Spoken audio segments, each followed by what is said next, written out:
This transmission has been titled Matters of the Heart in honor of your February month, your Valentine holiday. And since we will be talking about matters of the heart, let us get to the heart of the matter. First of all, the physicalness. Your heart, as you know, beats to pump your blood through your veins and arteries around your body, circulating oxygen to your systems so they may absorb it and thrive and function properly. Let's draw an analogy between that system, the circulatory system of your body, and the circulatory system of the earth. You know that deep within your planet, you have a circulatory system of molten metal. As this molten metal moves around underneath the ground of your world, this is what generates the electromagnetic field of your planet. Likewise, your blood, your body contains a certain amount of iron. And the idea is that as it moves around your body, similarly, it also is to some degree responsible for amplifying and magnifying and producing the electromagnetic field that extends from your body. As you allow yourself more clarity, more refinement in your physical form, as you remove toxins from your system that may interfere with this process of your blood circulation, this electromagnetic field becomes more and more refined and extends farther and farther from your body. The strongest component of it is the heartbeat itself, or when the blood arrives in the heart, containing all of that iron. And with every heartbeat, you send out an electromagnetic bubble that expands from your body, all of you, and immerse each other in these electromagnetic connective bubbles. So that one heart literally talks to all the others, and you are immersed in the electromagnetic bubbles of all the other hearts. This allows for amplification of the communication non-verbally between you, allows for greater consistency and refinement and precision in your telepathic contacts with one another, which again is why we say telepathy instead of telepathy, because the empathy underscores the emotional component of the heart, the emotional intelligence of the heart that communicates with every beat to every other heart on the planet. You are living, expanding bubbles of electromagnetic energy that expand and issue from the heart with every single beat, in constant connection and communication with one another. Now, as you refine your physical form, as you ascend, as you accelerate your vibration, uplift your frequency, these heartbeats become even more powerful. The electromagnetic or auric field around your body becomes highly sensitive to higher frequency energies from other dimensions, including the spirit realm. And so again, as your frequency rises, not only do you have better connections among yourselves physically on the planet, you have much stronger ability to connect and receive information from the spirit realm as well. So it is with the opening of the heart, the acceleration of your vibration, the upliftment of your frequency, that you will not only connect with all physical beings on your planet, not just humans, but all physical beings, but also connect with the spirit realm more consciously and have more awareness of their communications to you that come through electromagnetic energy. The electromagnetic field of your planet that you are immersed in, again, allows you to align with it by accelerating your frequency, creating the entire planet in that sense to be a beacon, to be a receiver of spirit realm energy, higher dimensional energies, extraterrestrial energies that operate on higher frequencies. So when you are all aligned in that sense, in the future, you will find that you will open up gateways, lines of communication to dimensions you had no idea existed. You will be able to receive information from many different levels of reality. And this will become the norm as we experience it on our world. We commune with spirits and extra-dimensional beings every day, all the time. It is part of our natural reality to know that this information exists, can be received and tapped into at any given moment when you're operating on that frequency from the highest levels of the heart. So you will eventually get used to the idea of walking through a dreamlike world, just as we do, where the heart really is what gives you the opportunity to know how much there is you are not seeing now, not experiencing now. You're only experiencing a relatively thin slice of reality, even of your own reality. But when you open your heart, all those gateways, all those doorways, all those windows will begin to open as well, and you will see how much richer your reality truly is. Now, with regard to energetic communication with your own higher mind, the heart is absolutely crucial in this process. Because the higher mind, again, speaks in the language of energy, sends energy of certain frequencies to you, which your physical mind translates into the sensation of passion. But the reason it does this is because the heart is specifically tuned to the vibration of the higher mind in its natural state. Therefore, the reason that your physical body translates the messages, the communications from your higher mind as the sensation of passion, excitement, curiosity, attraction, and unconditional love is because the heart is what's actually directly receiving the core communication from the higher mind and filling your body with that vibration. Now, of course, it can be filtered through the belief systems of the physical mind that can allow it not necessarily to be experienced in its pure form, its pure unconditional loving form. And that is why it is so important to get a hold of your belief systems, to consciously be aware of them. Let go of the fear-based ones that prevent you from experiencing the pure core vibration transmission from your higher mind that is bounced back to the physical mind by the heart with every beat as a guiding mechanism to say, align with this, align with this, align with this. This is your truth. This is your truth. This is your truth. So the idea is that you're constantly being given an opportunity to let go and zero back to your natural state with literally every beat of your heart reflecting to you like a drum the vibration, the core vibration of your higher mind in its natural state. And it gives you the opportunity to guide yourself in letting those negative beliefs go so that your physical mind can also align and be transparent to those vibrations that are bouncing from the heart into the physical mind that are representative of the core communication of the higher mind. And that way you can move forward in physical reality, in love, in passion. This is why it translates as passion, because it is filtering through or bouncing back from the heart to your physical mind that only understands that vibration really when it aligns with it as the sensation of passion, excitement, curiosity, attraction, and love. So take the cue not only from the higher mind, but from what the heartbeat, every heartbeat is reflecting to you.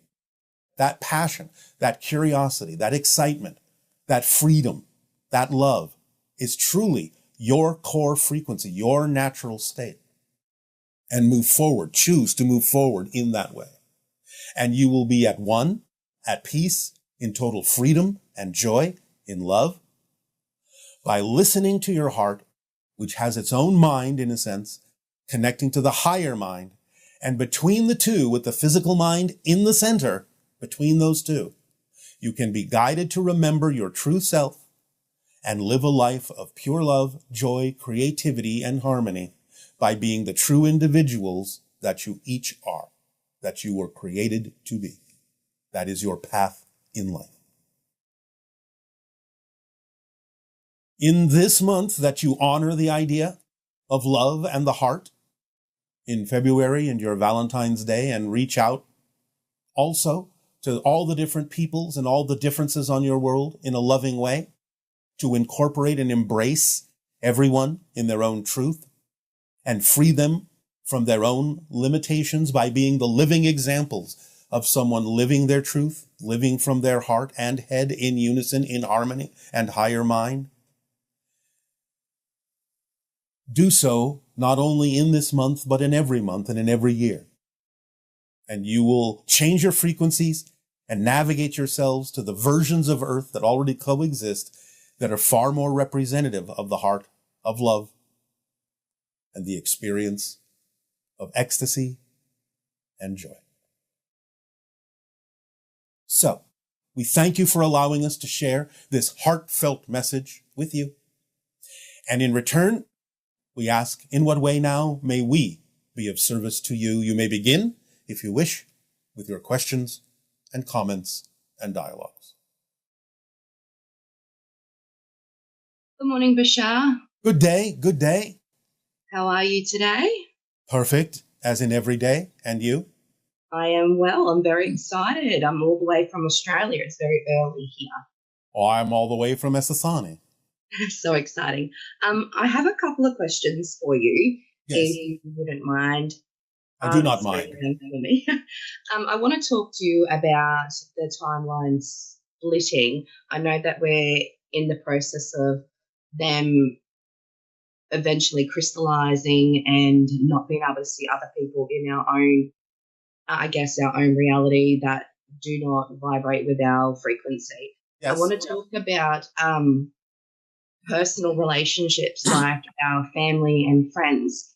Do those people who, if they're not on the same frequency and the same timeline as you, do they completely disappear, or do we get a different version of them? It can be either. Okay. It depends on what their path is and what they're choosing in multiple realities. Sometimes they simply have a path that doesn't necessarily require them to have a version in the new reality you may have shifted to, and therefore you may never see them again. Sometimes they may have a version and you will interact with that version that is more compatible with the new reality. It just depends on their particular path. Yeah, cool. Awesome. Another one, I know because I've been watching lots of your transmissions from all over the years. When we go to sleep, I'm aware that we wake up in spirit. I want to know what your take is when we're asleep in our form, what we're experiencing when we have what we call nightmares here. Generally, although there can be many reasons, generally what you are doing is processing the negative beliefs and fear-based beliefs within your physical mind to make yourself aware, in a sense, on a safer level, that you have these beliefs so that when you wake up in physical reality, you can explore them and understand what they symbolized, what they mean to you, and it gives you a clue as to what it is to investigate within yourself about any fear-based or negative beliefs you may still be unconsciously holding on to. Okay, cool. So we're not witnessing some negative timelines or anything? Oh, you may be. You may be. It depends upon the dream.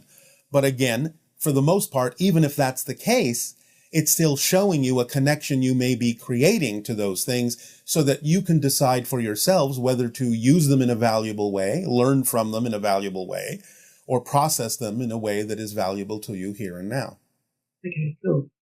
Is there any guidance that you and your civilization may have when it comes to releasing those, I guess, subconscious beliefs, I guess? Well, as we have said, yes, many, many times, we've given you the techniques of asking yourself the question, what does this mean to me? Why would I choose to believe this is true for myself or about myself in this circumstance or situation? Just dig down deeply and be willing to investigate whether you're holding on to something that doesn't serve you, and be willing to hear the answers and ask yourself, if I did move forward in the way that I prefer to, what am I afraid might happen? That will usually reveal the negative belief or fear-based belief to you that you can then work with. Perfect. Thank you. You're welcome. This one's probably going to be a little bit odd. I've been pondering it for a while. All right. As the human species, when we're thinking about, obviously, your civilization, other species as a whole, just in general, Yes. do you guys do you feel that or see that? Is that kind of like one of the start of like the window of open contact? It can be, but again, and again, as every individual is different, If there is a need for someone to be aware of it, they will be aware of it. If there isn't, they won't. But it will still serve the purpose of allowing you to experience a connection. Yeah, cool. I've been having a couple of experiences alongside one of my really close friends. There's moments throughout our day where randomly on our right side of our eyesight, even though we're awake, we kind of get this blurred vision and we can see what I would describe as like white or blue energy. Yes. Kind of looks like when you see heat coming off a hot surface, like that aura. Yes, we understand. Can you tell me a little bit about what that may be? Well, yes. First of all, realize you're surrounded by different dimensions of energy constantly. You may not be aware of them typically. But when you start to explore and expand your consciousness, you also change the sensitivity of your senses. And therefore your senses can begin to perceive things quite often first out of the corner of your eye, so it's not too much of a shock until you get used to it, and can bring it into focus right before you. But it's very typical that as you expand your consciousness, you can see what was heretofore invisible and make it visible to you and get used to the idea that there's more going on around you than you thought. Perfect. Thank you. That's all I have today. Thank you so much for your time. It is our passion and our pleasure. We thank you as well. Thank you so much. Love to you guys. See you. Good day. Good day. Hi, everybody. This is Jay from Souk, Vancouver Island. I was hoping that you could give us a handful of words that, in your opinion, we could redefine as a collective and on an individual level as well. Thank you so much for this opportunity, and good day, and Nania. Thanks, guys. Bye. All right. As we have said, doubt is not a lack of trust. It's a trust, a 100% trust in something you don't prefer. So you're always trusting. There's no such thing as a lack of trust. There is, however, a trust in lack. So that's a reversal, paradoxical definition that will allow you to always know you don't have to learn to trust. You just have to decide what it is you're trusting in. Depression is simply the negative perspective and definition of compression, which is a natural state when where you know you cannot find the answers you seek outside, you go within. You collapse within into a state where you investigate and examine yourself and come out redefining yourself as a new person. If you look at it as a natural state of compression, specifically for that purpose of finding out how to let go of beliefs that don't serve you and emerging as a truly new person, then you will not experience that sensation as depression, which is the negative side, thinking that something must be wrong with you just because you may feel like you're withdrawing from society for a moment. It's a natural thing to do when you need to go internal within yourself and find the answers that you seek. A walk-in is not a different soul coming into the same body and another soul leaving to make room for it. You are filled up with yourself. There's no room for anything else to be there. And if you decide to leave, nothing else really comes in the way that you mean it with respect to the concept of a walk-in. There are other things that can happen that we will address another time. But a walk-in is simply a shift in vibrational resonance, an ascension of the frequency of your own soul to another level that then demands a different expression of personality to come through to represent that shift in the vibration to a higher level of your soul. So it's the same soul expressing itself through a new personality, but it is the same being that was there before, just expressing itself on a different level. That's a walk-in. Ascension is simply the process, especially by following your passion or anything you love to do, or being in love, where you raise your frequency to another level that gives you a chance to receive higher frequency information and experiences and connections from higher dimensional realms. Now, ascension is not just something that is going to happen at a particular moment. You're always ascending if you're following your passion, if you're expanding your consciousness, if you're exploring ideas of spiritual reality. Ascension is an ongoing process of raising your frequency. You can lower it as well by the choices that you make, But that can still be part of ascension, because ascension can be the idea of going up and down and up and down and up and down in a straight line, or in a more positive way, you can understand that if you learn the lessons from the times you go down in vibration, that then when you learn those lessons, you will go up to a higher level the next time. So going up and down is a constant rising overall, even though you may go up and down in that process. But ascension, on its most basic term, is simply the raising of your frequency from one level to another. Hello. And good day. Good day to you, Bashar. Thank you for seeing me. It is our passion and our pleasure to do so. Thank you for the co-creation. What would you like to discuss? So my first question then.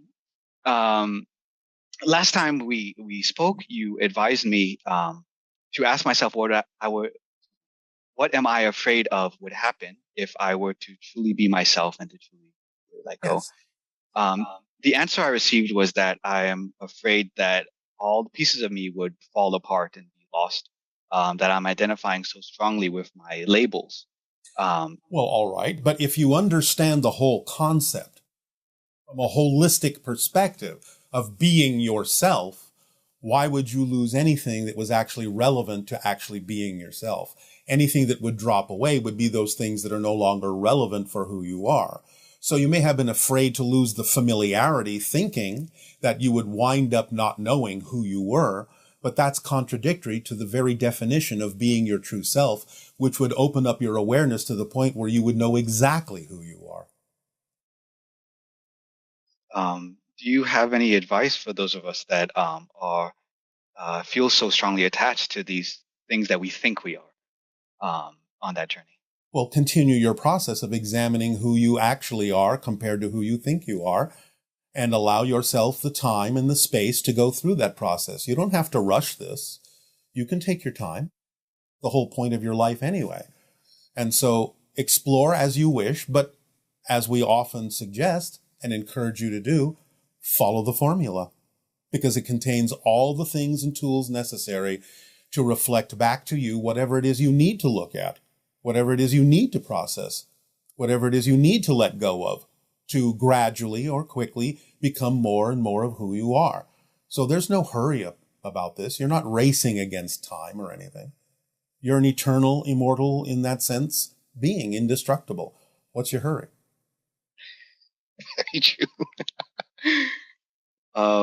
The second question, I guess, then would be asking for advice on working on not judging, not just with people, but in situations. I know that I have followed that rule of everything, no matter what it is to my benefit. But is there advice in letting go of like the judgments of people, places, and things as good or bad? All right. Well, you have just actually given yourself the answer, but you have maintained the contradiction within it for some reason of your own, which is a belief unto itself. You've actually said, I know that everything can be used to my benefit. If you truly know that, what would there be to judge? Judgment wouldn't be an option. It wouldn't make sense. So because you are still judging, even while you say you know you can use everything to your benefit, clearly you don't fully understand or believe that concept yet.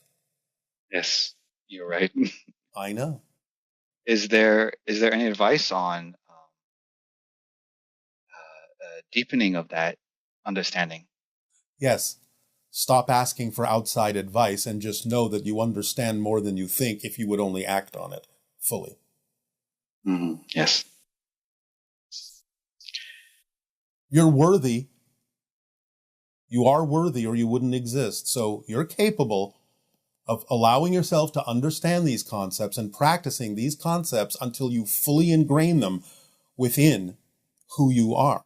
So when you hear yourself, learn to say the thing you say you believe, but learn to pay attention to whether you actually believe it in your actions and responses and emotions. And if you recognize that there's a contradiction there, work on that and find out where the contradiction is coming from, because it can only be coming from another negative belief. That you don't quite have the worthiness to truly buy into and believe what you say you know would serve you. So explore that. Thank you. So we've been taught in our schools that, we have such diversity here on Earth Yes. within the human race alone. Yes, it's beautiful. We were taught that the reason that in the human race specifically, why there are so many differences, because at the beginning we started migrating and then we adapted to the climate. And this Yes. always seemed a little unsatisfactory to me. Is there more to it? To some degree, that is true. You have different kinds of genetics in you. You're all hybridized from different kinds of genetics throughout the galaxy. But the idea is that when you move into different climates, the climates can trigger some of those deep genetic differences that exist within you so that you will adapt to the different climates because of the genetics that exist within all of you that are from different places. And therefore, the climate, it may be the idea of the trigger, but the genetics within you come from many different places and among the stars. And that's why that happens to the degree that it does on your planet. Other planets may experience this to some degree, but not so many as deeply. You are an extremely hybridized civilization. Wow.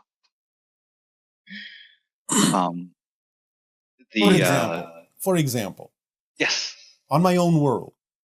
Now, we don't really have the differences in climate around the planet that you do. We're mostly temperate and mild, but there are some differences here and there between the idea of a north and south and so on and so forth. You might see a slight, very slight, if you know what to look for, slight variation in some of the beings on my planet that constantly live in a slightly different climate. But it's not quite so apparent as it is on your planet because we don't have quite the same kind of mix of genetics being engineered as a race as we were that you do by receiving different genetics from different extraterrestrial beings at different times for different purposes. Plus, of course, the panspermia idea of originally receiving genetic material on your planet from different places in the universe that gave the soup, so to speak, the mix of genetic material on your planet already much more differentiated than on a lot of other planets. It just depends on your location as to what arrives on your planet that begins the process of how much genetic variation you can actually experience. Plus then the introduction of different extraterrestrial genetics through encounters and different kinds of experiences can also add to the mix. So you have a greater variety on your planet of genetic material than we do. And thus the differences that climate can affect are much greater and of a greater range than you would experience on our planet. But there are many differences on other planets as well. That's very interesting. So for the next question, it's actually about channeling. Yes. I found that while channeling, I have a lot of experiences where it seems like there's multiple entities trying to speak at the same time. You may be aware of the fact that there are multiple entities you're connecting to. It's not that they're trying to speak at the same time. It's just that you're aware that they're there and have something to say. That's more coming from your side than the idea that they're trying to speak at the same time. On that level, they would know how to coordinate their speech to follow one another in an appropriate way. You're assuming it's all coming from the same source or different sources at the same time because you're aware of them at the same time. I see. So you'll sort it out. You'll sort it out. Okay.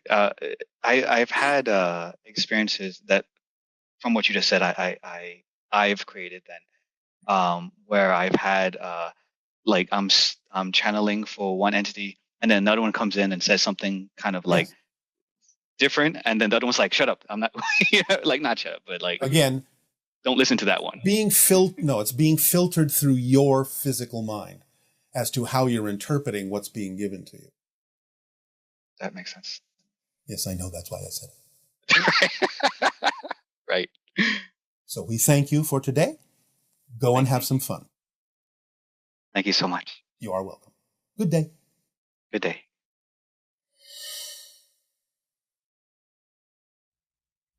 Hello, Bashar. I would like to get more explanation out of you about the mind-body relationship. You've said that the mind exists within the body within the soul. Right.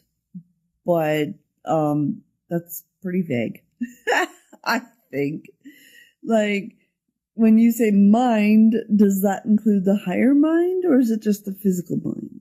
And as a healer, like, my experiences definitely would agree with the idea of the mind existing with, like, the physical mind existing within the body. That much seems very clear.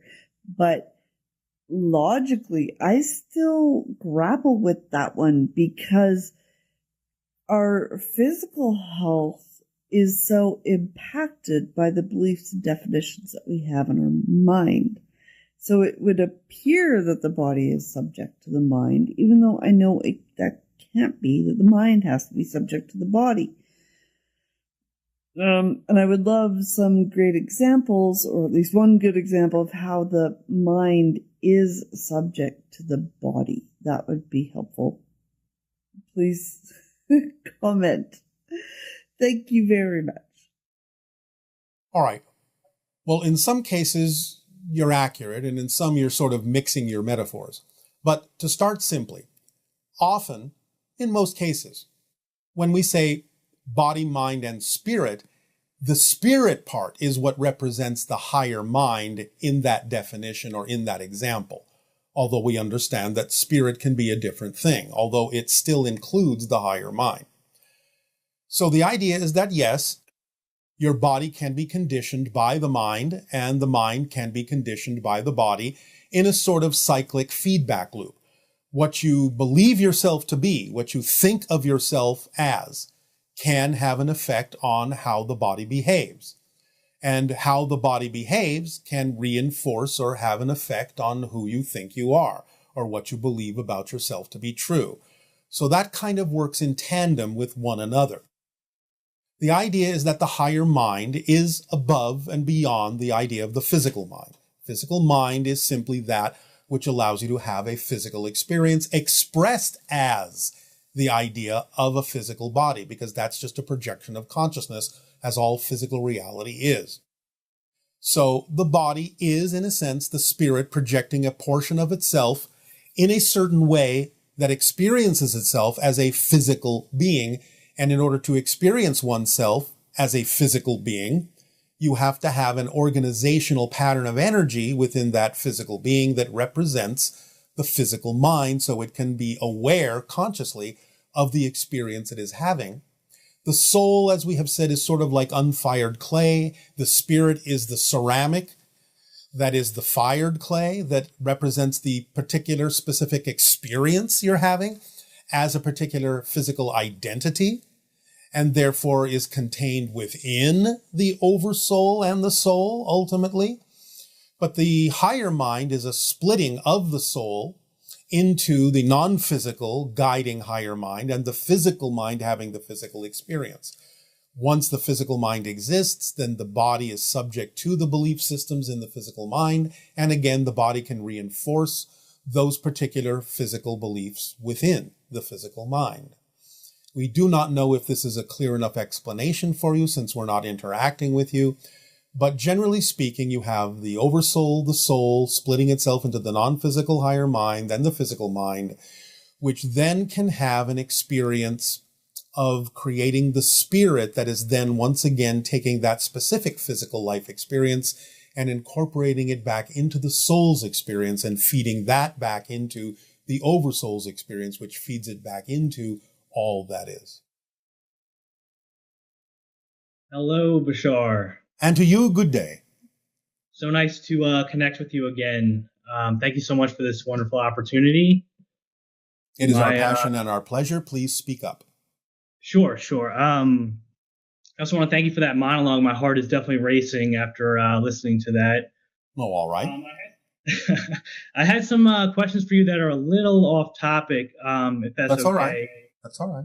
So the first question actually had two parts to it, and it mainly has to do with state of being. Yeah. Lately, I've been feeling that I'm able to embody that frequency, that energy of my future desired self, who in this case is a rap star. That's one of my biggest dreams is All right. to be a successful rap star one day. All right. Now, one moment. Let me stop you. Sure. If rap is your passion, don't add all sorts of insistences or conditions on how that needs to express yourself when you use the word successful. Okay.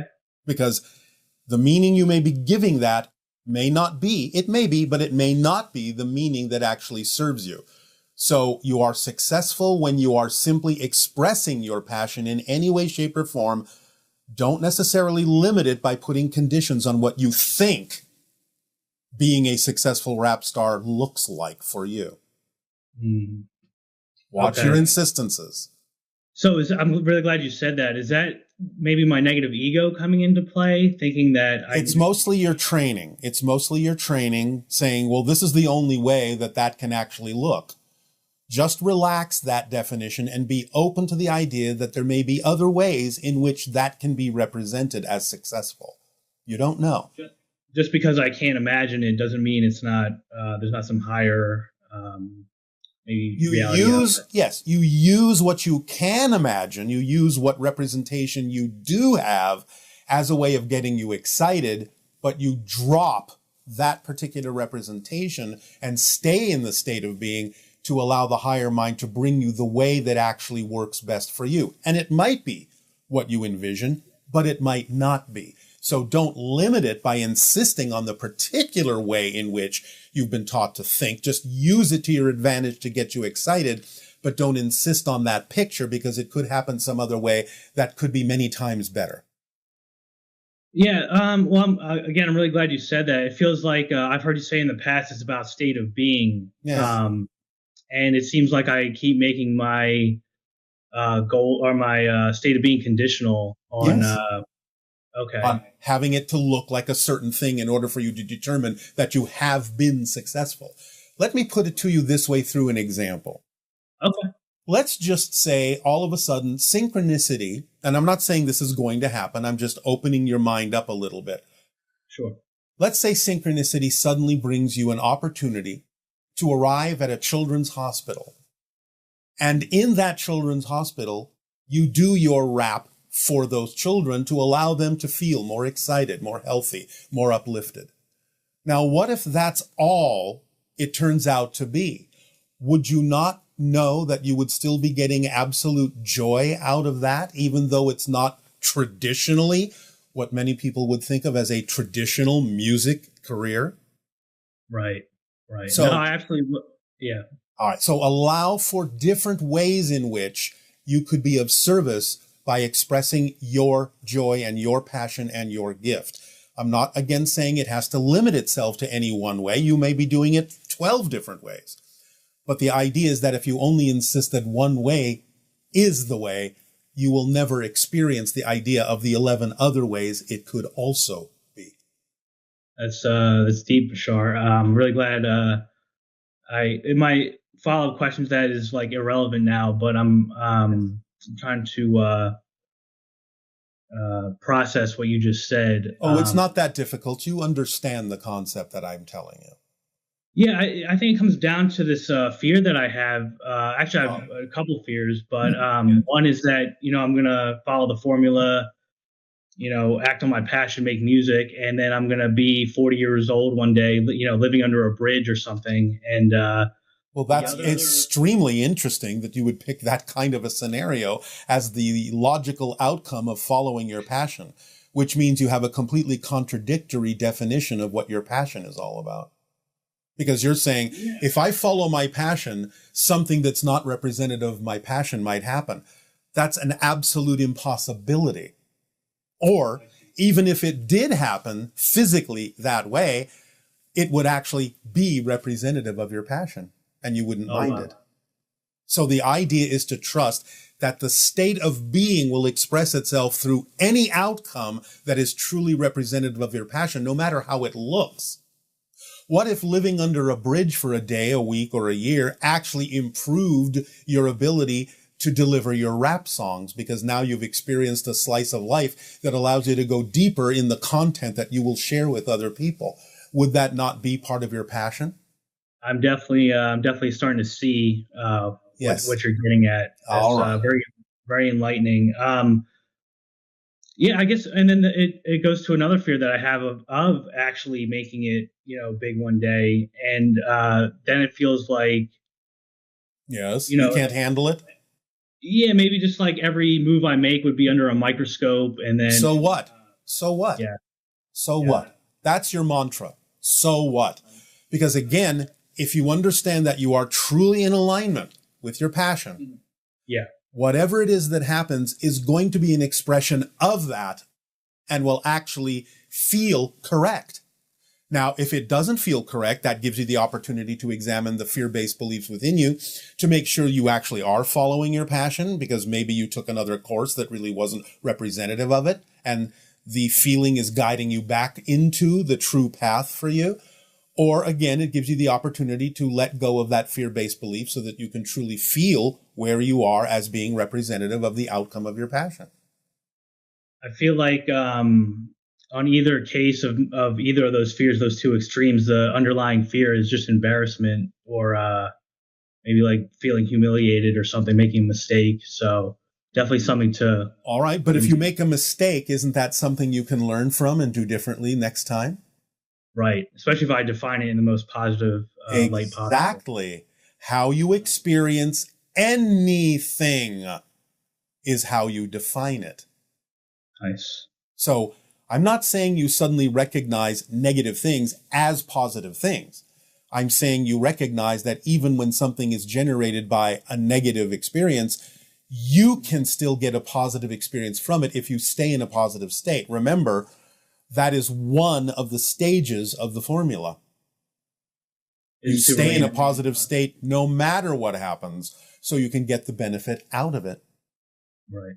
Otherwise, you'll only experience the negative side of it by defining it in a negative way. Oh, this shouldn't have happened. I did something wrong. This doesn't belong in my life. I'm not capable. I'm not good enough. I'm not worthy, blah, blah, blah.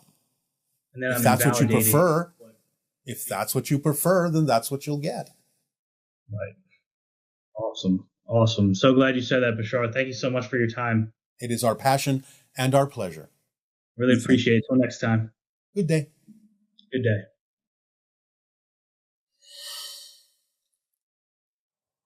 Hi, Bashar. This is Karen again. I've got another question for you, and it is about cats once more. So, you told me in a previous conversation that cats do not reincarnate, but there is something peculiar about my cats. They seem to be connected to one another. Now, my cats are not cats. They truly guide me. They truly help me. They're just magical. And I was wondering, do animals, and then especially cats, have an oversoul, just as we humans have? And the cats that truly take on this mission, maybe, to guide humans, do they come from the same oversoul? Thank you for broadening up my perspective on this. Thank you. Bye-bye. Yes, cats can have an oversoul. Now, when we said cats don't reincarnate, we say it in the same way that we say nothing actually does, because everything exists all at the same time, and reincarnation is an illusion from the physical perspective. You can create a sensation in physical reality, a perspective from physical reality that one life happens after another, but the idea is that it's simply a connection to things that exist at the same time and share similar frequencies so that you make that connection and think it's the same being over and over again when it's not.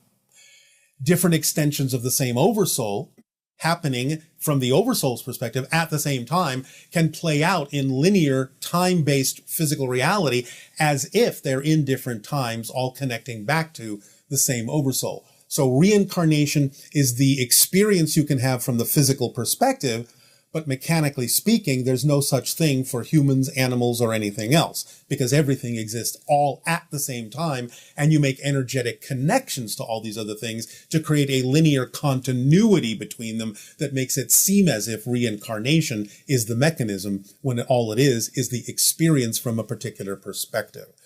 But yes, there can be similar vibrations in cats that will be necessary to work with different humans in different ways, or other beings in different ways. That creates a continuity that human may need to experience in order to understand what's going on as the lesson being reflected. Hi, Bashar. Good day, good day. I'm Rem from Sarasota, Florida. How are you doing today? Perfect, and you? Good. I'm really good. All right. Recently, I've been excited about exploring the Taoist permission slip called Nea Kung and how it relates to the concepts you share with us. All right. Is it working for you? One more time. Is it working for you? Yes. I'm asking some really interesting questions, I think. All right. Practitioners of Nea Kung store energy in the Dantian, or the subnavel. Taoist practitioners theorize that is an optimal place to store energy because of some of the first cells created in conception. All right. I was curious why it seems like energy is stored in some places of the body more than others. It seems like the body is entirely comprised of energy, so wouldn't any part of it be receptive? You can use it that way, but again, because you are experiencing a physical reality and have agreed to abide by the conditions and so-called rules of physical reality and processes that exist in physical reality, you can also diversify and look at things in ways that compartmentalize things that may be a way that works better for some people than others. So you can say, well, because this is the first cell created, I'm going to focus on that as having the ability to store a particular kind of energy for my purposes. So it's really all workable. You can look at it any way you want, but if you've gravitated to some particular perspective like that, there may be a reason for it. And it could be the reason that that is the perspective that will work for you. Or it could be the reason that gets you to ask the question, can't it be done in any part of the body? So you have to determine which answer is true for you with your investigation. I was also curious about how this relates to, because it seemed to me that it would just be automatic by following the formula. Yes, it various is. Types of energy. It is. How does it mechanically, how does that look? How does what look? Following the formula? No. I mean, when does energy get involved in the formula? What is happening with energy in the formula? Your energy overall is raising its frequency so that you can become a more sensitive receiver and an antenna to higher frequency information from the higher mind, from spirit, from other dimensional beings that can help guide you in figuring out what techniques, what permission slips work best for you. Okay. And so there's another thing too, like the idea that where attention goes, chi flows, and attention is the first primary factor, and then chi is a secondary factor. Yes, well, the idea is exactly the same thing as acting on your passion. That's your focus. And when you act on your passion, all the energy of your being goes into becoming the driving engine, the organizing principle, the path of least resistance. That's the same thing in different terms. Oh, okay. And is intention related to attention? When you follow your passion, where else would your attention be? But I mean, intention. Where else would your intention be? If you're following your passion, you simply don't have an intention to do anything else at that moment. That's what we mean by it becomes the driving engine. How do you discern intention from expectation? Expectation in its negative sense is insistence. Okay. So intention is just positive expectation. Intention is just it's just the way you focus your energy by following your passion. Yes. Okay. Does that help? Yes, absolutely. All right. My last question is, what happens when we get goosebumps? Let's say we hear a meaningful speech or there's a change in music. What causes goosebumps for us in that way? You are aligning with the frequency and all of your little antennas perk up. Oh, okay. Okay, thank you. That's all. You are very welcome. Have a good day. You also.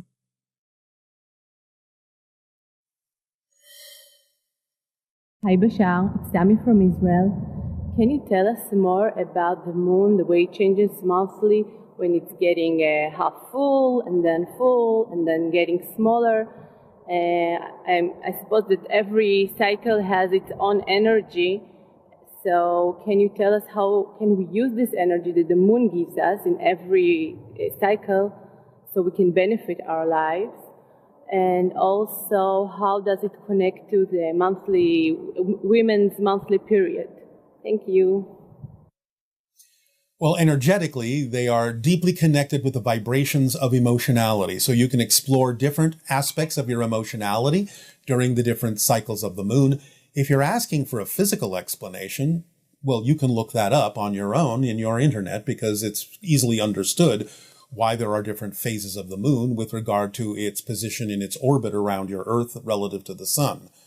But the idea energetically is that you can use it to gauge the idea of energy within your physical and emotional systems to represent the idea of the waxing and waning of life, birth, death, so on and so forth, in any way, shape, or form that you desire to use it according to the permission slip that you've attracted to use and the definitions that you apply to that particular permission slip. So we leave that up to you, but it's strongly connected to the vibrations of your emotionality and your physical cycles because it represents the whole idea in and of itself of cycles in physical reality, of light and dark and in between. Hello, Bashar. Nice to speak with you again. And to you, good day. So I spoke with you some months ago, and you suggested one thing for me to do is to get an animal companion. Yes. And I said that I travel too much. And I thought I was going to stay somewhere, but I started traveling again, and I kind of just enjoy it too much. Is there a way that I can just interact with the pets and animals I meet along the way? Absolutely. Animal companions don't have to necessarily live with you all the time. You can trade them out per location. Okay.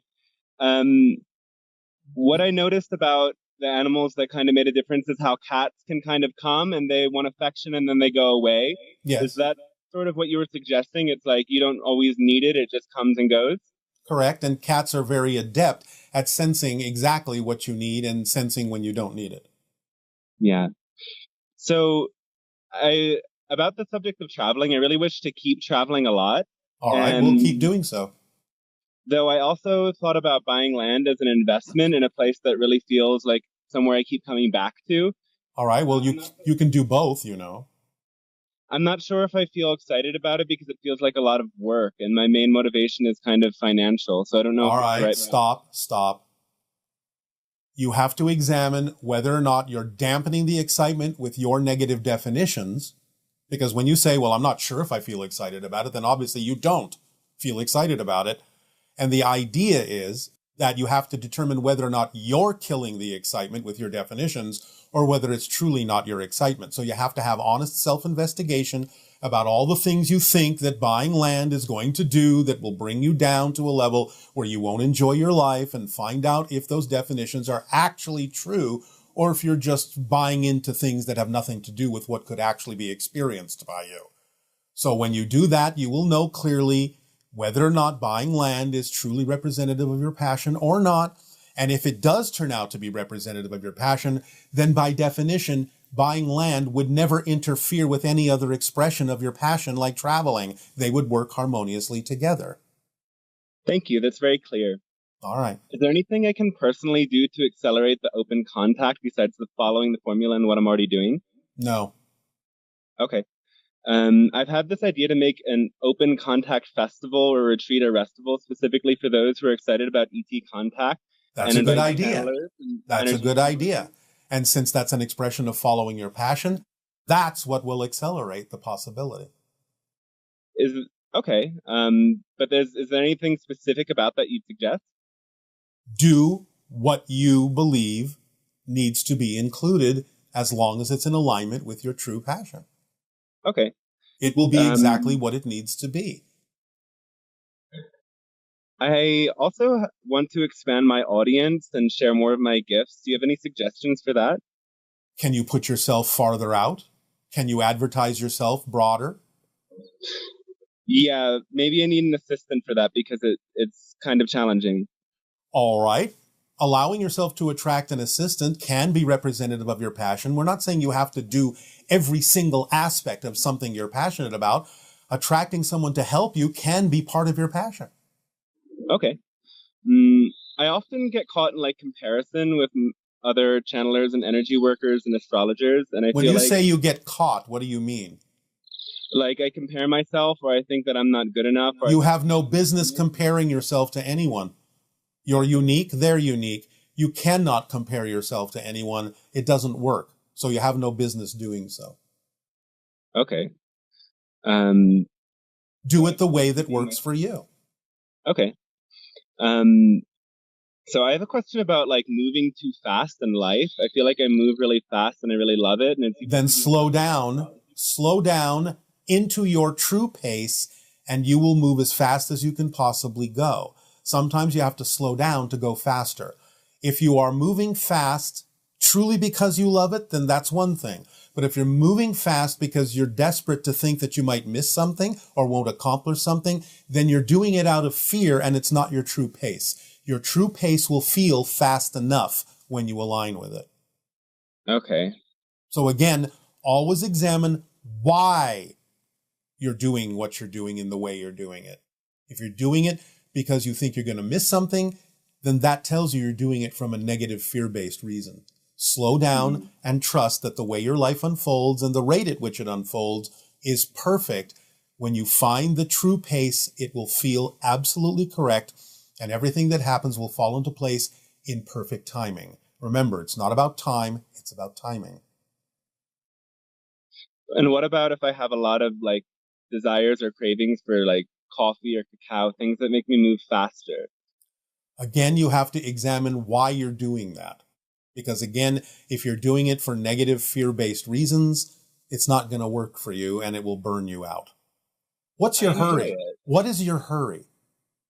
I don't know. I just want to accomplish as much as I can and experience. What is your hurry? Do you not understand? Do you not understand that if you actually are synchronized with your perfect timing, that you will by definition accomplish everything that you actually chose to accomplish in this life? But that paradoxically, if you actually force yourself to hurry up and rush ahead, you actually will miss several of the things you wanted to accomplish because you won't be in the present, which is where they need to happen. You'll be rushing ahead, thinking of the future, hurrying up to be somewhere you're not, instead of being where you actually are, which would allow things to manifest much more quickly. Because things can't manifest when you're not present. So sometimes, again, as we say, you may need to slow down a little bit in order to actually help things move ahead more quickly. That's very clear. Thank you. You're welcome. Do you have thoughts on polyamory? Whatever it is that someone is attracted to do that is in agreement by consensus with everyone else, as long as there is clear communication about what is going on with everyone so that they are making a conscious choice in those arrangements, then that's fine.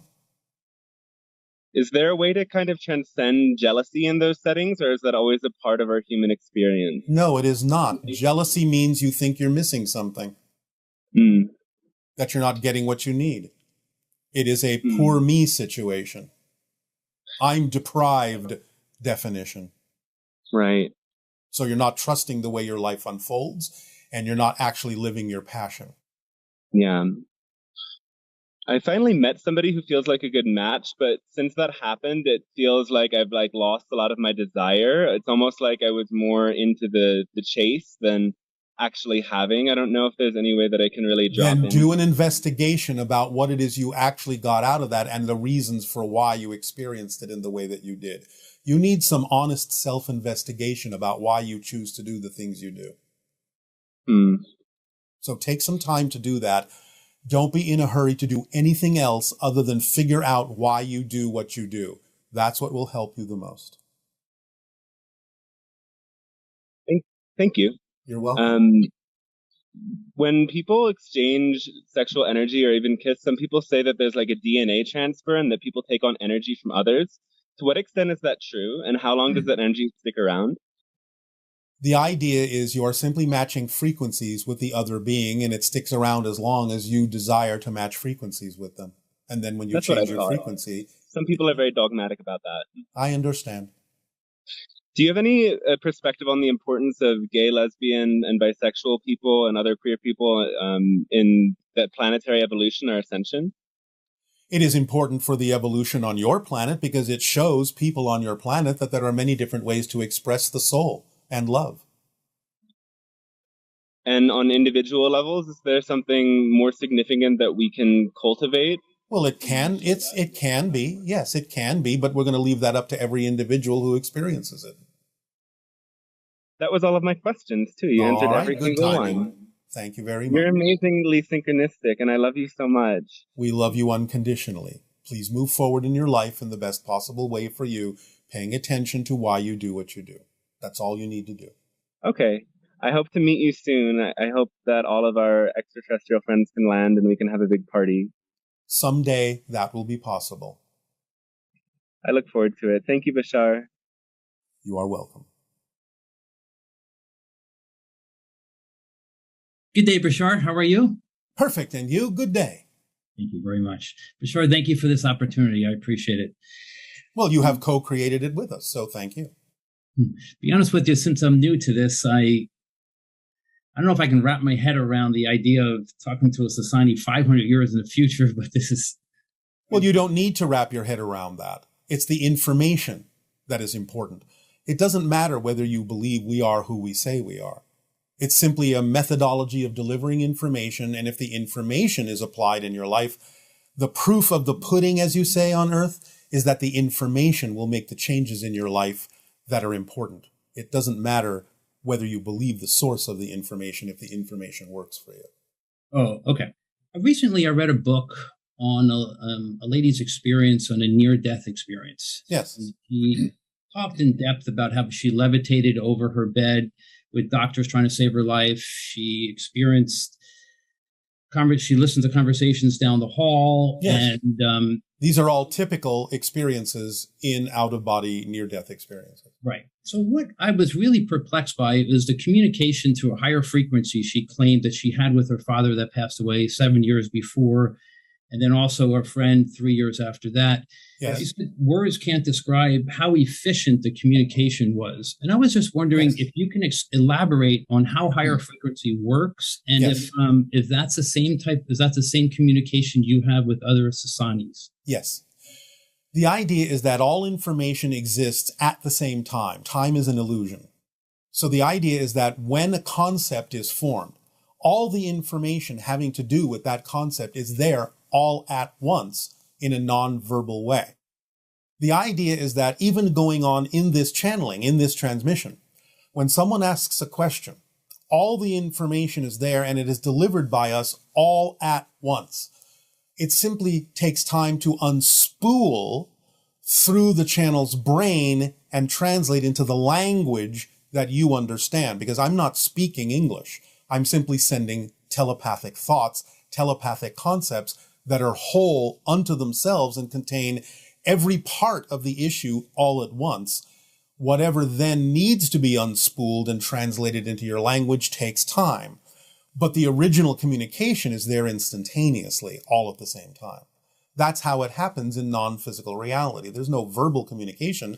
It's all about resonance. It's all about vibration and matching frequencies. When you're on a certain frequency level, you understand exactly the things that are commensurate with that frequency level. So it's about matching frequencies and receiving all the information at the same time that is germane to that particular frequency. Does that answer your question, or is there some specific thing you want to explore? No, that does actually, because she was able to describe having listened to conversations down the hall, realizing her brother was traveling from a distance to come see her. So she was able to gather all this and realize everything all at the same time. So yes, on that level, it's holistic and holographic. Is there how can we emulate that more on Earth? By following the formula and opening up to following your passion and being in a state of love all the time. Because when you are in a state of love, when you're following your passion and doing what you love to do, your frequency automatically raises. And when your frequency raises, it becomes a more sensitive receiver and an antenna to receive higher dimensional information. That actually dovetails into my next question. How synchronistic? About death. Yes. Every person who claims to have a near-death experience, they all say the same thing about blissfulness and peacefulness and unconditional love. And yes. And I just wonder what is this place? Is it a state, or is it a place, or how do we? It's both. It's both. Do we recreate that? It's both. The idea is to understand that what you translate in your physical reality as the concept of unconditional love and bliss is actually the frequency of existence itself. So in that state, when you remove yourself from some of the limitations you impose upon your consciousness that have to do with limitations of space and time, you are more adept at perceiving directly the frequency of existence itself. And that is that unconditional support and love that you talk about from the physical perspective. Okay. Now, regarding spirits, yes. how are some spirits, do some spirits linger in this state? Yes. And why do some spirits choose to remain like on Earth? Recently, they're not on Earth per se, but they're in what might be termed the lower astral realms that are close enough to the physical vibration that they might sometimes be perceived by those sensitive enough to see them. There are different layers of frequencies in the afterlife, so to speak. And those that may feel they have unfinished business may linger to deliver a message wherever they can. Those that feel they need to guide someone else who is having a difficult time may linger to be a spirit guide for them. And there are those that sometimes die based on their belief systems that feel like they don't even know that they're dead. So they may continue to act like they're trying to live their physical life and perhaps be confused about why certain people can't talk to them or see them anymore, but be lost in their confusion because of fear and negative belief systems that they harbored when they were alive that doesn't allow them to understand they can open up and go further into the spirit world. So there are many reasons, as there are individuals who may choose to remain close to the physical vibration of Earth. Okay. Yeah, that explains a couple of the questions I had after. Now, is this self-selected, or is this self-selected by them to linger behind to finish? Well, as I said, some of them select that consciously, and some of them may not know they have an option to move on. It depends on what belief systems you hold on to most strongly when you die. But eventually, people either in physical reality or in spirit can be guides for them to remind them and let them go that they have crossed over, they are now no longer physical in the same way, and that they can move on to higher and higher levels if they so desire. So they will always have help, but also sometimes they may have to go through a particular process in the same way that people on Earth have to go through certain processes to make certain realizations. Just because you're in spirit doesn't necessarily mean you're finished with a particular process. However, the majority of people, especially in this day and age on your planet, are aware of such ideas and therefore are less likely to remain earthbound, as you say, because they know that they're starting to hear stories of near-death experiences, shared death experiences, and the bliss and peace and joy and love that goes with it. And that can actually color exactly what they're able to experience when they do die. Wonderful. I recently had a friend that passed, and is there a way for me to raise my frequency to communicate with him? I just told you, follow the formula, follow your passion, because it raises your frequency, and then synchronicity will take over, and you will know when you have received a communication. Now, for most people, it's a little easier to receive those communications when you're asleep in your dreams, because then your physical mind and all of its insistences are out of the way. But yes, by following your passion, you can allow the physical reality to become a little bit more lucid and allow more flexibility of communication with higher frequency dimensions like spirit. And synchronicity plays a big part in that. A lot of times a message delivered from spirit will not necessarily come with trumpets or voices or things like that.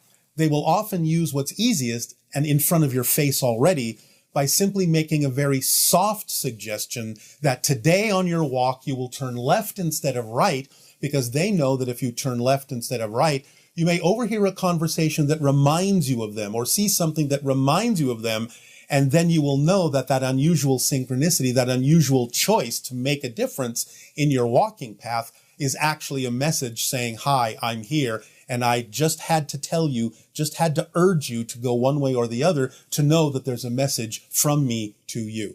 That's more often than not how spirit will do it, because physical minds are so limited and so focused that it's easier to use what's already in front of your face to get the message through.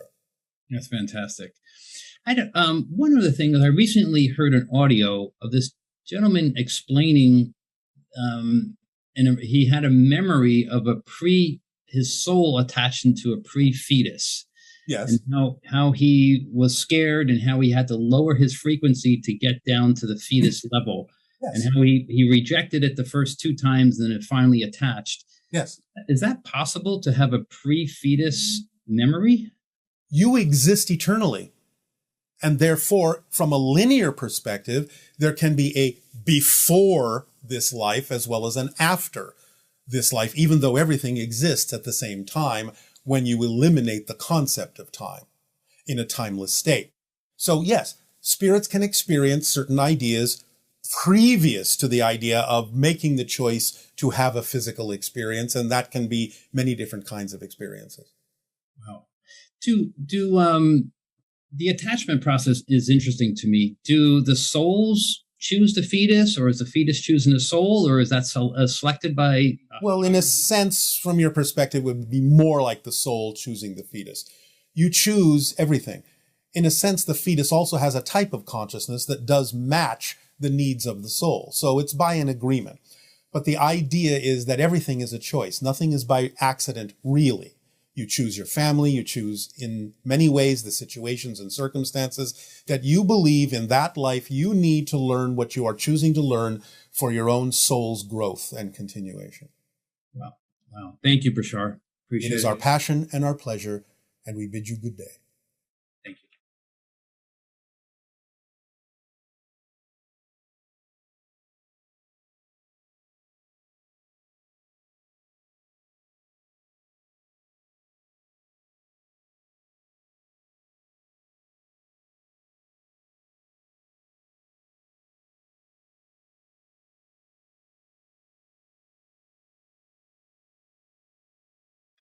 Hello, Tadeo. Nania. We have lots of questions from our viewers. All right. The first question is, can you explain more about the mechanics of the heart chakra? To be more specific, how focusing on your heart chakra can be more beneficial than focusing on other chakras, and how the heart chakra relates to other chakras? It is not more beneficial. It depends on what it is you wish to focus on. Obviously, the other chakra systems in your body are also essential. They are all interconnected. They all take their cues, in some sense, from the heart. As we said, the heart reflects the vibration of the higher mind, kind of like a drum. It repeats the vibration in physical terms, so the physical mind can receive it along the neurological pathways and through the blood.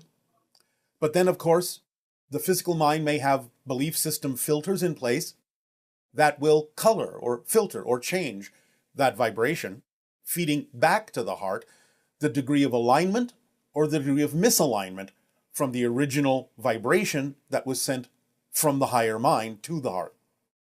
The heart then disperses that vibration to all the centers of the body, all the chakra points, all the cellular structures along the neurological network of the body, thus allowing the cells to know whether you are generally in alignment with your true self or out of alignment, and how far out of alignment you might be. This is what can cause the idea of disease in the body by the heart reflecting the degree of filtering or negativity in the belief system of the physical mind to the rest of the body. And in that sense, it is a great organizer for the body as to what is going on. It is a synchronizer of that vibration that comes from the higher mind to the heart, but then through the physical mind and its belief systems, and then to the body. This is how they generally are interrelated and interconnected. Essential in that sense, but not essential in that it is more important than any other chakra system in the body or chakra point. It again depends upon what you wish to focus on. Okay, thank you. This question is, as a mother, I experience unconditional love with my daughter. As she crossed over, I feel so disconnected and lost. The pain has been overwhelming, and I do not understand why a mother has to go through this after experiencing blissful, unconditional love with a daughter.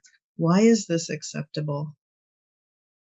The idea is for those that are still physical, when close loved ones pass into spirit, to reach out to them and allow themselves to still know that bliss can be experienced rather than having a belief system that the person has been lost. This is part of the training that you have agreed to as part of the evolution of the human species on your planet at this time, to have made an agreement with someone beloved that would cross into spirit before you, so that you can practice knowing that you are still connected, can reach out to them and still feel them and still develop a communication with them. The idea of treating this as if you have lost something is what causes the pain.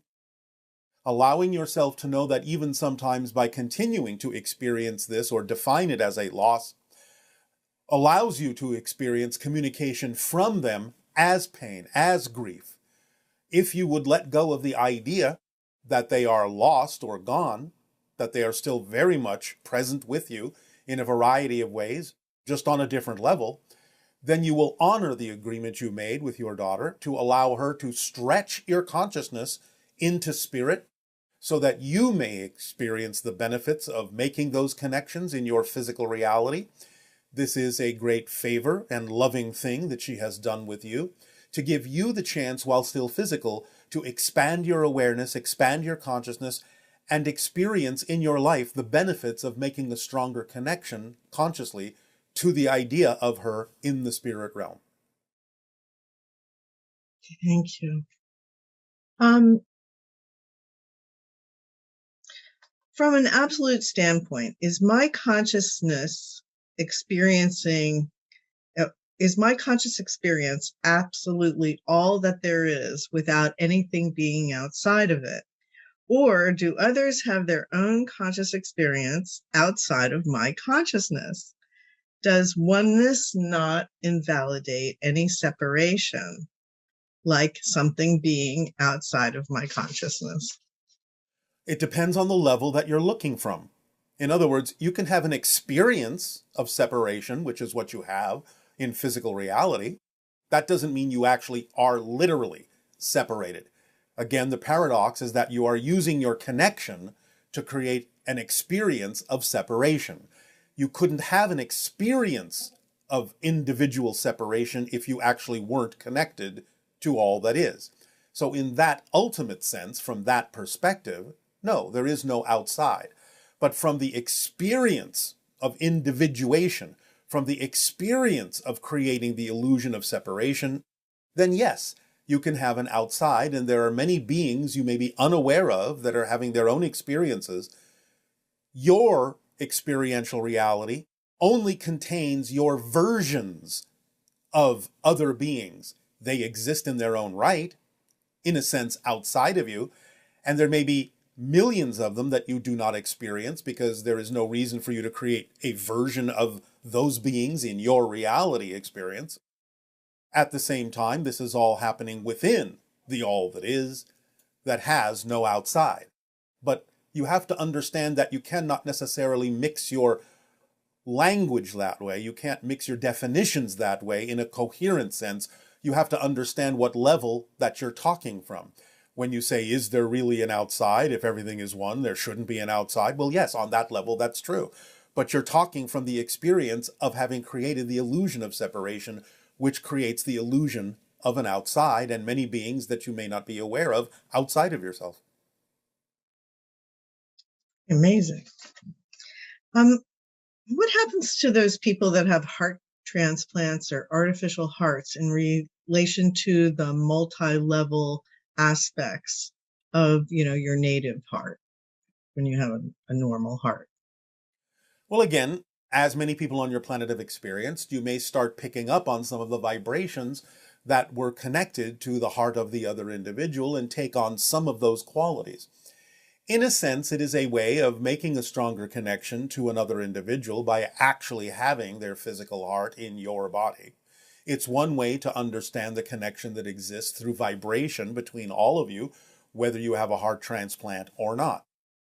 But nevertheless, you can start exhibiting, as many of you know, some of the traits and qualities of the other person whose heart has been donated to you.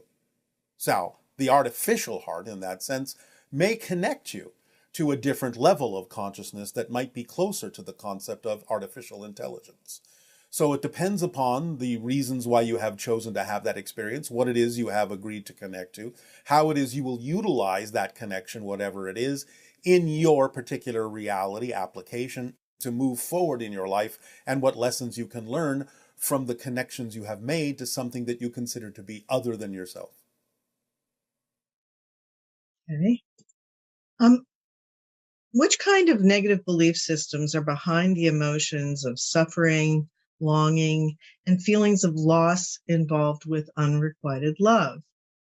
What can one do in order to transform so that there's only love left? And what if one is emotionally detached, but the other person is in love and is suffering because of it? What can you do in order to alleviate suffering? First and foremost, in any form of relationship, make absolutely no assumption about what the relationship is about.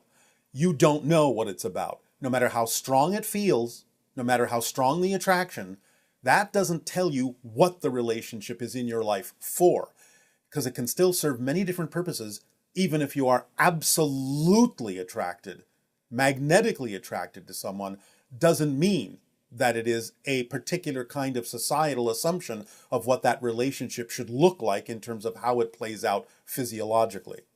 So the idea is to drop all your assumptions and let the relationship show you what it is.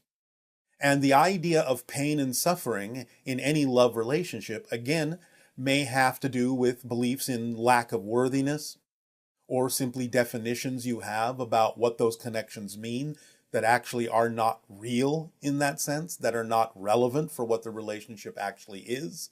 So we would simply always encourage you to really clarify what definitions you have about what you think any relationship is supposed to be, because they're all basically for the purpose of reflecting to you what you need to know to be more in love with yourself and all that is, which will then give you more reflections of connection to other people as well in a more positive sense.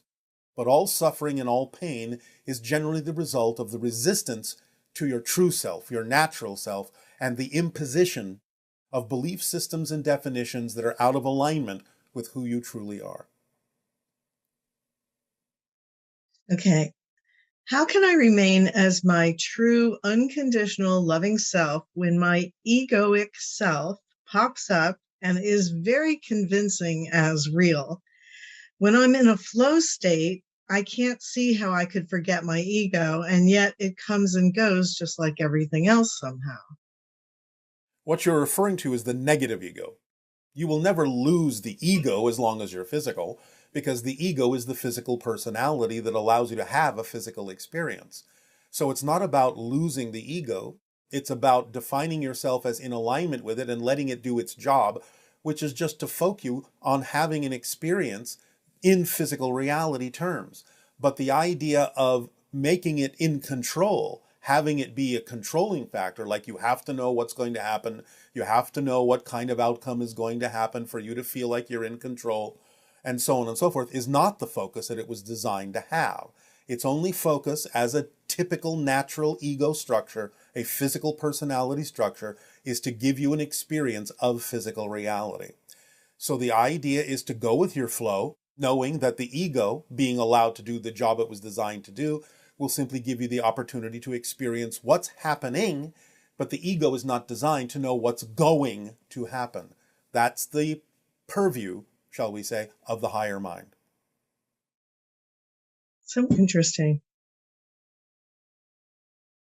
I act on my passions every moment I can, but lately I've noticed that I have expectations. How can I help myself to not have expectations? And what negative beliefs would I be holding on to by having expectations? Expectations may be too general of a term because you can always expect something is going to happen. There's always a consequence to an action or a choice. What we are refining that definition to be is not having insistences or assumptions, not just general expectations. The idea of insistence means, again, you do not trust the way your life unfolds and what it brings you as being the thing you actually need, and think from the negative ego that you know best what the outcome should actually look like, when in fact it may not need to look like that at all for you to be truly served. So it's about dropping the assumptions as to what's supposed to happen, insistences on what you think should happen, and simply expect that what needs to happen will happen, and then how you respond to it will be exactly the measure of how much you have let go of any insistence on the outcome. So how will I know if I'm actually following my excitement or I'm just avoiding fears? Well, again, you have to be honest in your self-examination. If it comes right down to it, pretty much everyone knows the difference between excitement and anxiety. You simply have to be honest about why you would be afraid of something, why you might be anxious about something, by letting yourself feel that feeling and not dismissing it, not disguising it, not dampening it. If you are anxious, let yourself feel it so that it's clear that you're coming from a fear-based belief, and then you have something to work with. So honesty and willingness to experience the emotions as they come up and own them, because if you don't own them, you can't change them. Acknowledge them for what they are clearly, without fear, and then you will be able to examine and discern the difference between true excitement and anxiety very easily. You just have to be honest within yourself about what it is you're experiencing and examine whether or not you are running from something or running to something.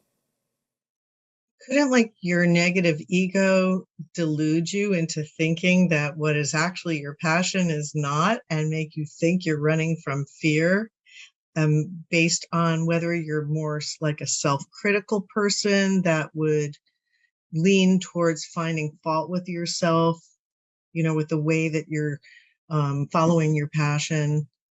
You don't understand what I'm saying? Yes, but again, the idea is that's relatively temporary if you are open and willing to have an honest discussion with yourself about what it is you're actually experiencing. Always take a moment to stop. You don't have to rush headlong forward in anything. You can take a moment and examine your choices to find out whether that choice is based on a positive or a negative belief. Take that time. That's what that time is for. You don't have to rush ahead.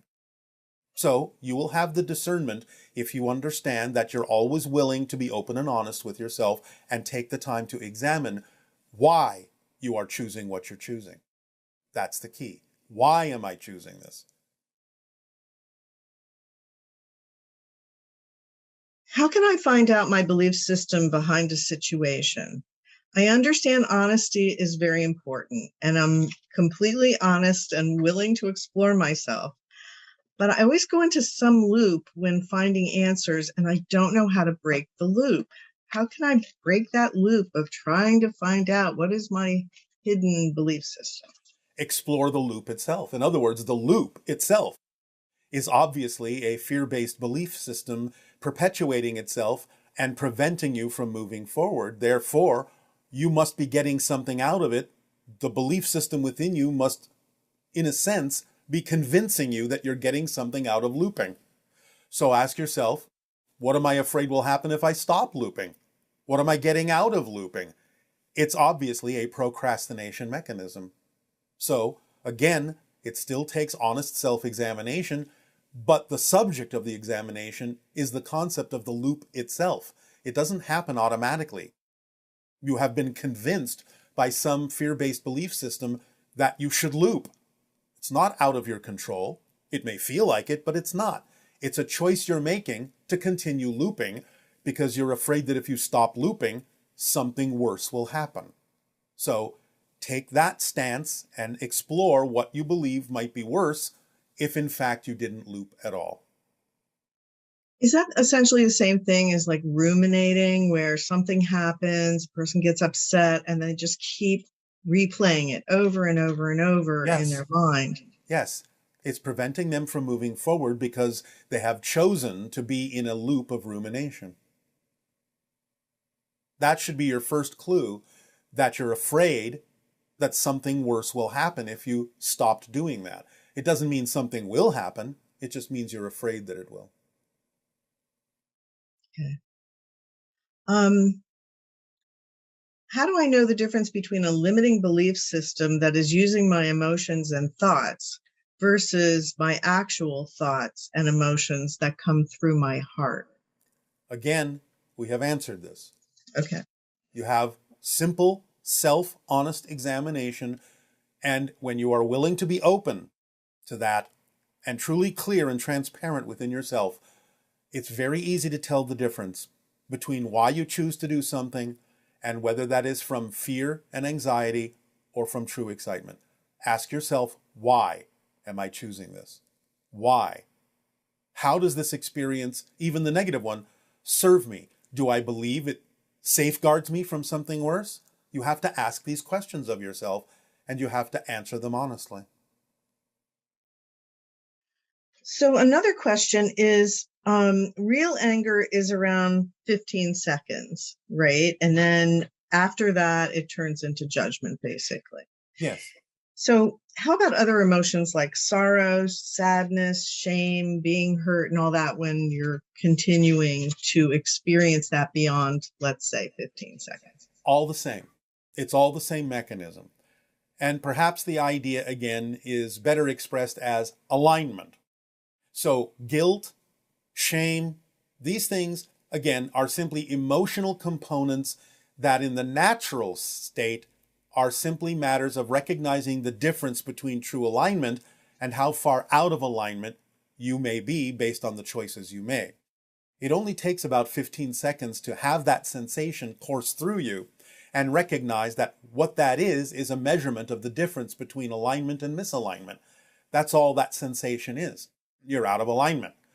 Therefore, if it lingers beyond the 15-second mark, you have already added self-judgment to it, gone into beliefs of lack of self-worth, lack of capability, so on and so forth. All of those experiences are simply a rush of energy that gives you the difference between alignment and misalignment so that you can choose to realign yourself or you can choose to wallow in self-judgment.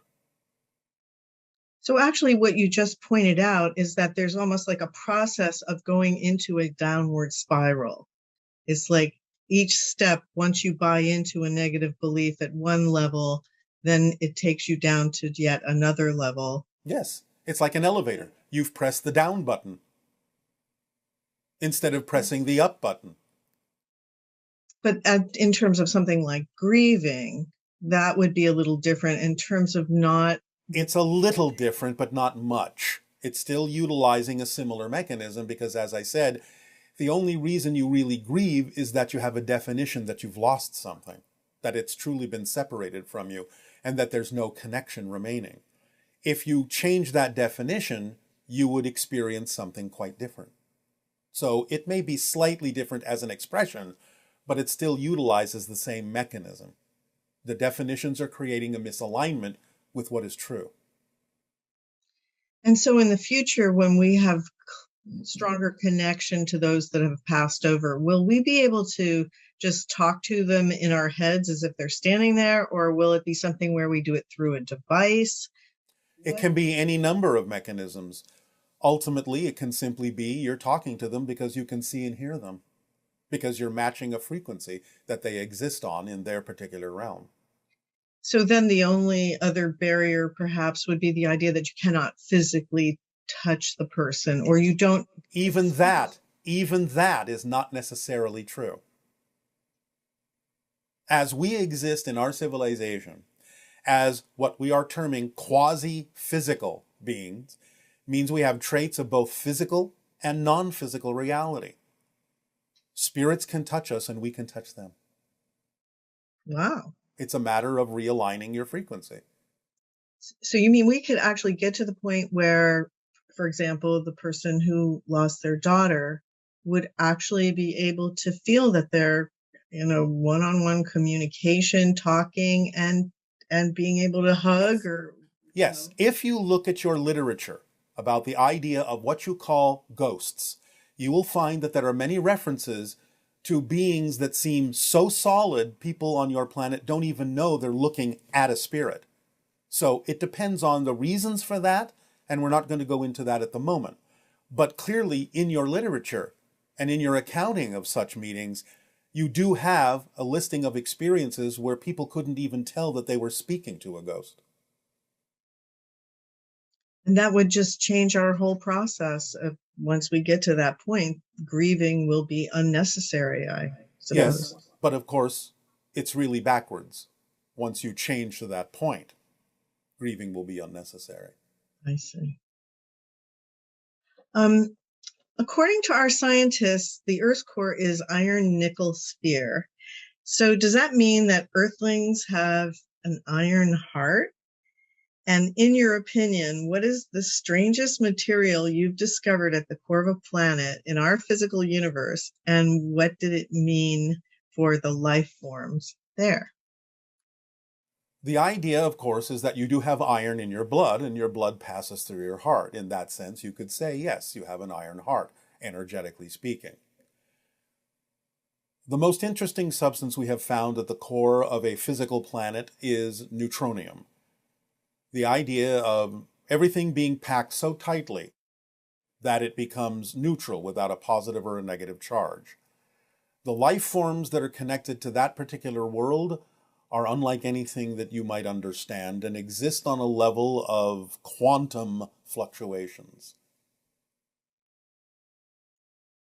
Certainly is an interesting universe, isn't it? Yes. And you would know because you've seen a lot more of it than perhaps we have. I've seen a little more than you have, but I have seen nothing but a fraction of what exists. Wow. And is Earth just an amazingly unique planet in terms of all the animals and life that's here? I mean, how do you all view that? Everything is unique. Yes. You are differently unique, yes, than any other world. There are worlds that are somewhat similar to yours. You are similar to them. But again, not identical. Unless you're looking at the idea of parallel realities in which another Earth may be so similar that you can't tell the difference. It might be only different literally by one subatomic particle. Still a different universe. So there can be those that look almost identical where you cannot tell the difference, and there are those that are so radically different you wouldn't even know that it's still considered to be Earth. You've said on several occasions that everything is made out of love. If that's true, does that mean that even the greatest criminals and sadists are made out of love? And how can love produce such hatred, cruelty, and oppression? Please explain love, how true love, is unconditional, remember? That is the essential vibration of existence. You simply translate that as unconditional love in your language. But the key word is unconditional. Therefore, it's simply a matter of everything being made out of that vibration, harmonizing with that vibration, but because you are experiencing yourself as an individuated consciousness in physical reality that can be built upon filters and belief systems, you don't necessarily experience it that way because you don't necessarily know how to align with it because you haven't been taught how to do so. So even the idea of someone you would consider to be a criminal may be acting, quote unquote, out of love in their true intention, but they may have no way of understanding how to actually express that in an aligned and harmonious way because they don't have the tools. They haven't been taught how to do that. So their actions, to the best of their ability, may be being done out of a distorted sense of love or self-love. But again, it's not necessarily a holistic expression, a unifying and harmonizing expression of the idea of the basic, fundamental, unconditional vibration of existence itself. Because you have the freedom to choose, because things are unconditional, how to express the idea of the love of which you're made, of the vibrational existence of which you are made. And the idea of bringing heaven to earth. Can you share some more with us about how that relates to the heart and well, again, the experience we're having here? Yes. When you clear out the negative vibrations, the definitions in your belief systems that are not relevant for you as a being in your true sense, then the vibration, message, communication from the higher mind will go to the heart as it does and be reflected to a physical mind that is now clear and transparent and free of any distortions in its belief system. And by doing that, you radiate then to all parts of your body and outward through your electromagnetic aura that vibration of purity and alignment and clarity that comes more directly from the higher mind to the heart to now a physical mind that is a transmitter in a pure sense. Thus then that can, by example, allow others to sense that vibration, and if they so choose, start to match that vibration because now they're being given an opportunity to do so. And that can help alleviate the idea of any distortions by at least providing the option of a clear vibration to others in much the same way that the unconditional love of our civilization is offered to you, but you still have to be the ones to agree to harmonize and match that frequency. Thus, our vibration and our sharing is unconditional. It's up to you to match it. And we would not necessarily have been giving information to you for the last 38 of your years had not some of you at least decided to match it and be living examples of that frequency. That doesn't mean that you have to exactly be like us or do exactly as we do. It simply means that you were willing to let go of all those things that aren't truly you, that are your challenges, your themes of exploration in this particular life to get to know yourself from a new point of view, and have let go of the need now to do that because you are now more willing to be your true self just on its own merit.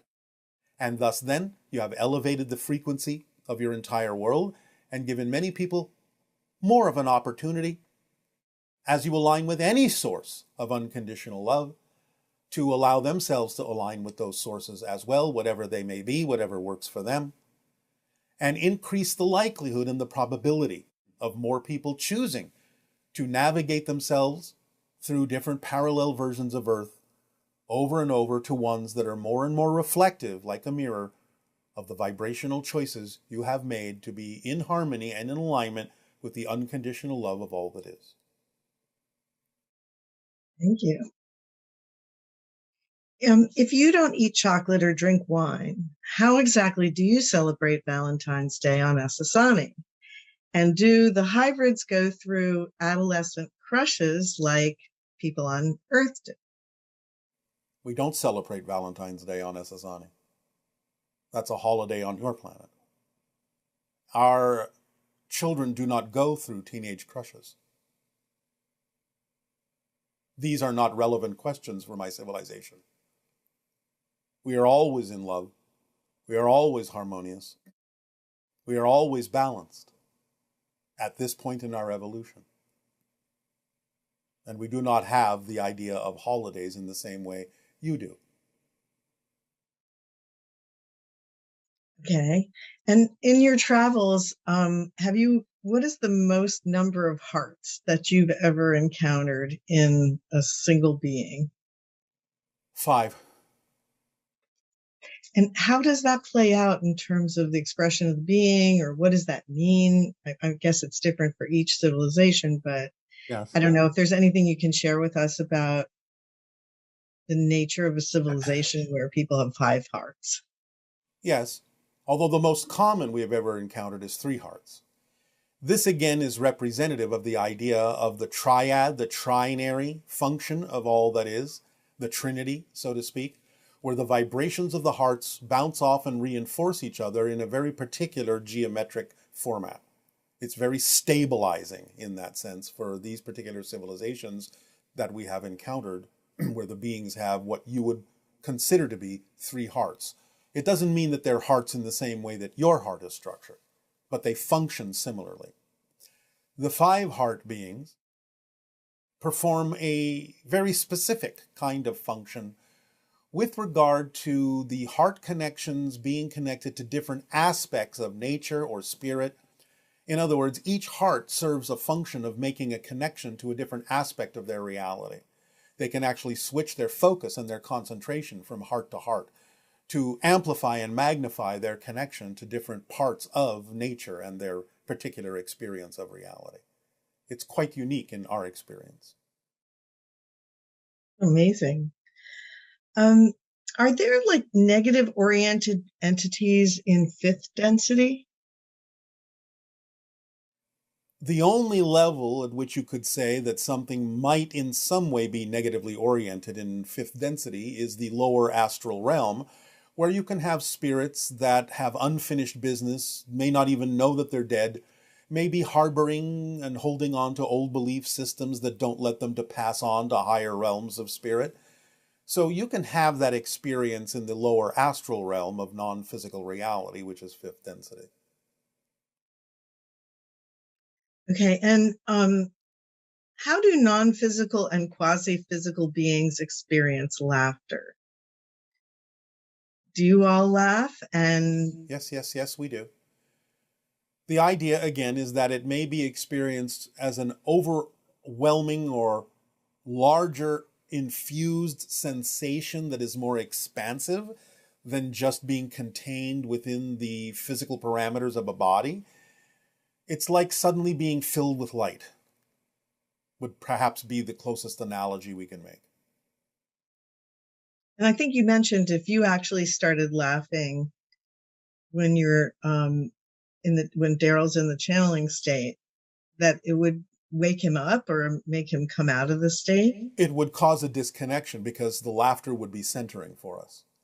So as we blend more, as the channel matches our frequency more, there can be some slight opportunities for you to experience us having a laugh. But in general, were we to go fully into that state, there might be a disconnection if the channel's vibration is not equal to the level in which we experience that state. I see. So we do, in some sense, allow there to be a slight suppression of that when we are doing this and having this connection, because we often laugh, and therefore you would be constantly having an interruption. I guess you have to learn how to control that, when you're channeling. So it's automatic. Because again, it comes with our intention of delivering information in a certain way, and therefore it's automatically dampened to the degree necessary for us to continue the conversation. And one person asked, why has Daryl's style of channeling Bashar's energy changed over time? It seems like there is less of an accent, less teeth clicking, less affect. Is this because something has changed about Earth's vibration over time and it's gotten easier to transmit to us here? And why did it originally come through the way that it did? Yes, it's a matter of practice. It's a matter of getting used to a frequency. It's a matter of becoming his version of us, raising his vibration to become more like us, and therefore there's less difference between us and him. Therefore, you would experience less difference. In the beginning, of course, he wasn't used to our energy at all, and therefore it took some time for him to allow his vibration to rise to the point where you start to lose the differences between us, and we can rely more on the way he exists in his reality to deliver the information in a way that is not filtered, because he is more willing to be open and letting the information come through. And this is part and parcel of the practice of him becoming a teacher himself on his planet, because he is now familiar enough with our principles to be able to do so, knowing that he is delivering relatively accurate information. Because the idea of all channeling is not necessarily for the differences to continue, but for the similarities to become more apparent in your reality, to know that you are just as connected to everything just like we are, and can exhibit that for yourselves. Therefore, you will experience less of a difference.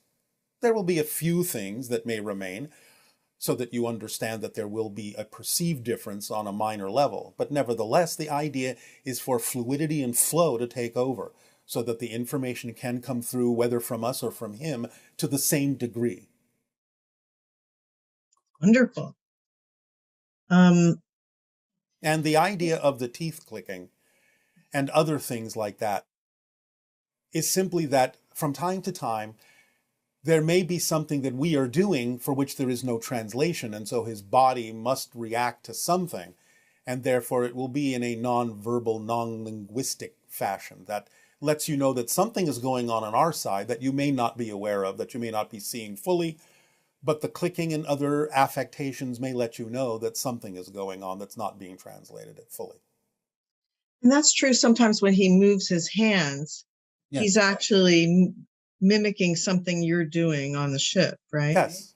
If I were now to simply place my hand on a panel, he could ignore it or he could allow himself to go with it, such as this.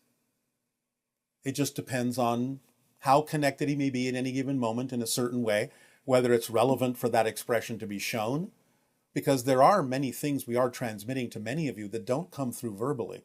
It's also part of the communication that comes through to your unconscious and subconscious self, and representative of a different form and different level of information being downloaded into you to the degree that you are willing to open up to it. So sometimes paying attention to the things that are happening non-verbally can actually be another level of the communication. Yes, that's true. That's why you said it. Thank you. This person's saying they've been longing for contact and they look up at the sky day and night and they wonder if their star family can sense that they want contact. Why isn't it happening? And what do I have to do to connect in with that reality sooner than the rest of humanity? Stop longing for it and follow the formula. Be where you are. Where you are on Earth is the most important place for you to be. Yes, of course, they're aware of it, but they're also aware of the timing that is necessary that benefits everyone. You can't necessarily run ahead of everyone. That doesn't really serve the purpose you agreed to in having this physical reality. So we understand that the longing is the product of more awareness of the fact that you have connections to many other beings among the stars, but you can't use it as a negative, as if, again, you're missing something. You have to allow yourself to make the connection, be aware of the connection, feel the energy, but bring that energy down to earth and apply it in your life in the most positive, exciting, passionate way. That's what accelerates the probability of having the physical connection sooner than later. But again, drop the insistence and there will be no resistance. Just go with the flow, follow your passion, follow the formula, and allow yourself to experience this as a connection of energy, not a longing, which implies the idea that you're missing something. That something else would be better than where you are now, which it isn't. Where you are now is the most important thing that could be happening. And haven't you said also that when you're following your passion, when you raise your frequency through letting go of negative beliefs and things like that, ET contact, extra dimensional contact, all those things are a side effect in a sense as your frequency goes up. It's automatic in that regard, right? It is. But again, watch your belief systems and your definitions. Because sometimes when people hear that, they get excited about doing that only for the purpose of accelerating it, which again brings them back to the idea that they're not living in the moment. Tricky. If you say so. As we move into the window of open contact, will there be a significant increase in new channelers and beings working through them? Yes. It's almost like a resurgence of more channeling. Yes, but in different ways. Again, there are many forms of channeling. So, but the general answer is yes. Okay. And is there an alien civilization whose political system is a dictatorship? Yes, of course. Those things exist, and we have discussed some that existed in what you call the past in the ancient Orion systems, which were extremely oppressive and dictatorial. And there are some that still exist out among the stars. It's not like they can basically reach you or affect you in any given way. But yes, they do exist here and there. Okay. And if the Greys couldn't reproduce, then how exactly did their form mutate over time while they were still underground? Genetic engineering. Oh. They had to genetically engineer themselves to adapt to the changing environment. And do a lot of other civilizations that you've encountered also work on the principle of synchronism like the Sasani beings do? Quite a few do, especially those that are really part of our interstellar alliance. It's really the currency of our alliance. And so, who in your reality, or how did your civilization discover that we change realities billions of times per second? Well, this is really quite obvious when you start thinking about what it is your own scientists are looking for. They're looking for an idea called the unified theory of everything, where they understand that everything is an expression of the same one basic fundamental thing. But if you take that a little further, you have to understand that if you're going to reduce everything down to something that is an expression of one thing, well, you have to include space and time as well as forces and other attributes of physical reality. By reducing space to its simplest form, it reduces down to a single dimensionless point.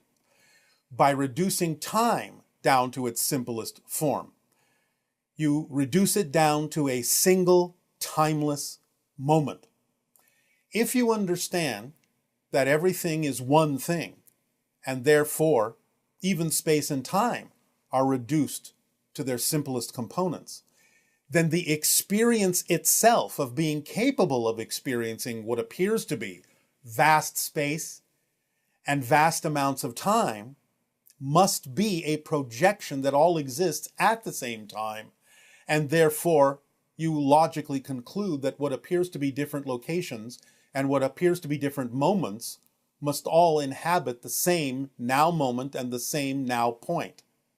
And therefore, by definition, the experience of space and time in your reality demands the existence of parallelism, because all of these so-called separate moments and all of these so-called separate places and locations existing simultaneously, quote-unquote, side by side, so to speak, demands the existence of parallelism and parallel realities. Otherwise, you couldn't experience it in the way that you do.